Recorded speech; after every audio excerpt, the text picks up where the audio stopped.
السلام علیکم پیارے دوستوں آج کی اس ویڈیو میں ہم 4 غریب لڑکیوں کا قصہ بیان کریں گے۔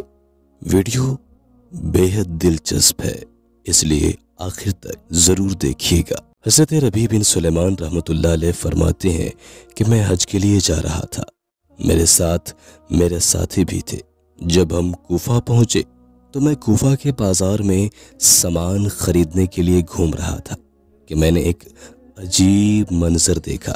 ایک ویران سی جگہ میں ایک خچر مرا ہوا تھا اور ایک عورت جس کے کپڑے بے حد پرانے تھے، چاقو لیے ہوئے اس کے گوشت کے ٹکڑے کاٹ کر ایک زنبیل میں ڈال رہی تھی۔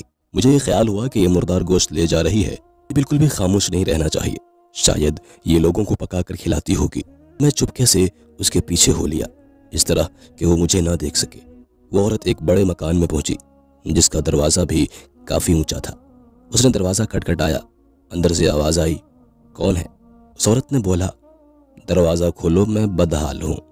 دروازہ کھولا گیا اور گھر میں 4 لڑکیاں نظر آئیں جن کے چہروں سے بدحالی اور مصیبت کے آثار ظاہر ہو رہے تھے۔ وہ عورت اندر آ گئی اور زنبیل لڑکیوں کے سامنے رکھ دی۔ میں دیواروں کی درزوں سے جھانک رہا تھا۔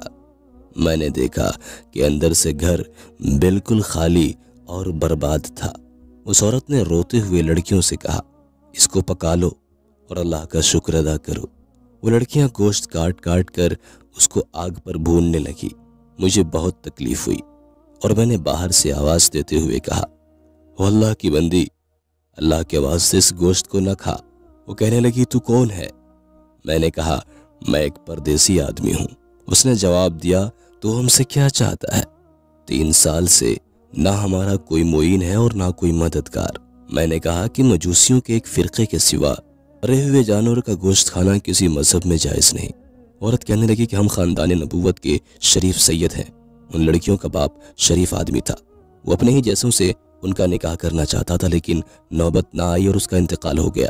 جو ترکہ اس نے چھوڑا تھا وہ سب ختم ہو گیا۔ ہمیں معلوم ہے کہ مردار کھانا جائز نہیں، لیکن ایسی حالت میں جائز ہو جاتا ہے۔ ہمارا 4 دن کا فاقہ ہے، 4 دن سے ہم نے کچھ بھی نہیں کھایا۔ حضرت ربیع بن سلیمان رحمۃ اللہ علیہ فرماتے ہیں کہ یہ سن کر میں بے چین ہو گیا اور میں نے اپنے ساتھیوں سے جا کر کہا کہ میرا تو حج کا ارادہ بدل گیا ہے، میں حج کرنے نہیں جاؤں گا۔ سب نے لاکھ سمجھایا لیکن میں نے کسی کی نہیں سنی۔ میں نے اپنے کپڑے اور احرام کی چادریں اور جو سامان میرے ساتھ تھا وہ سب لیا اور نقد 600 درہم تھے، ان میں سے 200 کا آٹا لیا اور باقی درہم آٹے میں چھپا کر اس بڑھیا کے گھر پہنچا دیا اور یہ سب سامان اور آٹا وغیرہ اس کو دے دیا۔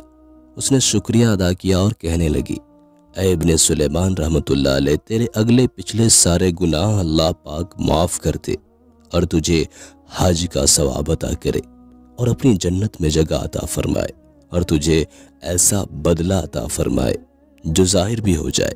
حضرت ربیع بن سلیمان فرماتے ہیں کہ حج کا قافلہ روانہ ہو گیا۔ میں ان کے استقبال کے لیے کوفہ میں ہی رکا تاکہ ان سے اپنے لیے دعا بھی کروا دوں۔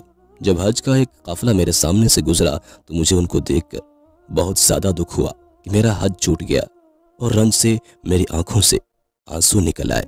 جب میں ان سے ملا تو میں نے کہا، اللہ تعالیٰ تمہارا حج قبول کرے اور تمہارے اخراجات کا تمہیں بدلہ عطا فرمائے۔ ان میں سے ایک شخص نے کہا، یہ کیسی دعا ہے؟ میں نے کہا، اس شخص کی دعا جو دروازے تک کی حاضری سے محروم رہا۔ تو وہ کہنے لگے، بڑے تعجب کی بات ہے، اب تو اس بات سے بھی انکار کرتا ہے کہ تو ہمارے ساتھ عرفات کے میدان میں تھا، تو نے ہمارے ساتھ کیا رمی جمار نہیں کیا؟ کیا تو نے ہمارے ساتھ طواف نہیں کیا؟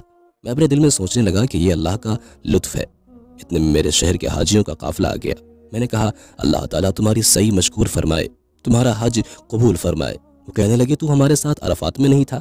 کیا تو نے ہمارے ساتھ رمی جمار نہیں کیا؟ کیا تو نے ہمارے ساتھ طواف نہیں کیا اور اب تو انکار کر رہا ہے؟ ان میں سے ایک شخص آگے بڑھا اور کہنے لگا کہ بھائی، انکار کیوں کرتا ہے؟ تم ہمارے ساتھ مکہ مکرمہ میں نہیں تھے کیا؟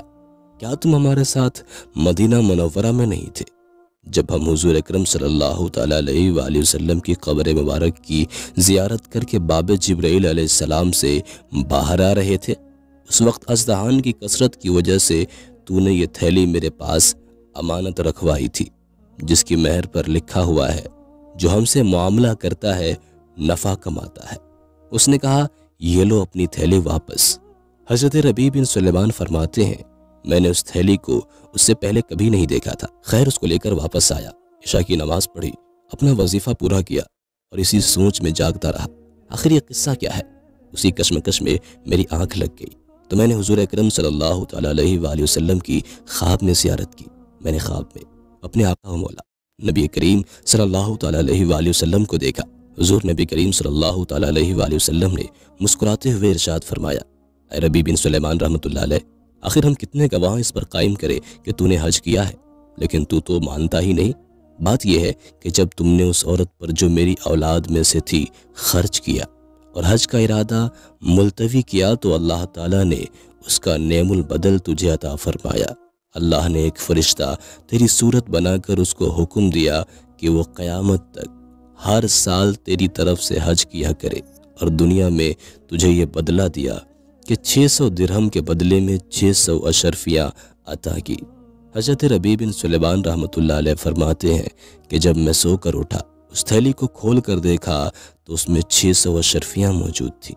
حضرت ابو ہریرہ رضی اللہ تعالیٰ عنہ سے روایت ہے کہ سیدی رسول اللہ صلی اللہ تعالیٰ علیہ وآلہ وسلم نے ارشاد فرمایا جو شخص کسی مسلمان کی کوئی دنیاوی تکلیف میں سے کوئی تکلیف دور کرے گا، اللہ تعالیٰ اس کی قیامت کے دن مصیبتوں میں سے کوئی مصیبت دور فرمائے گا۔ جو شخص کسی تنگ دست کے لیے آسانی پیدا کرے گا، اللہ تعالیٰ دنیا اور آخرت میں اس کے لیے آسانی پیدا فرمائے گا۔ اور جو شخص دنیا میں کسی مسلمان کی پردہ پوشی کرتا ہے، اللہ تعالیٰ دنیا اور آخرت میں اس کی پردہ پوشی فرمائے گا۔ اللہ تعالیٰ اپنے بندے کی مدد کرتا رہتا ہے جب تک بندہ اپنے بھائی کی مدد میں لگا رہتا ہے۔ رحمت کرنے والوں پر رحمان رحم فرماتا ہے۔ تم سامعین پر رہنے والوں پر رحم کرو، آسمان والا تم پر رحم فرمائے گا۔ دعا ہے کہ اللہ رب العزت ہمیں اپنے مالی حقوق کو کامل طریقے سے ادا کرنے اور اللہ کے راستے میں نیکی کے کاموں میں بڑھ چڑھ کر حصہ لینے کی توفیق نصیب فرمائے۔ آمین یا رب العالمین۔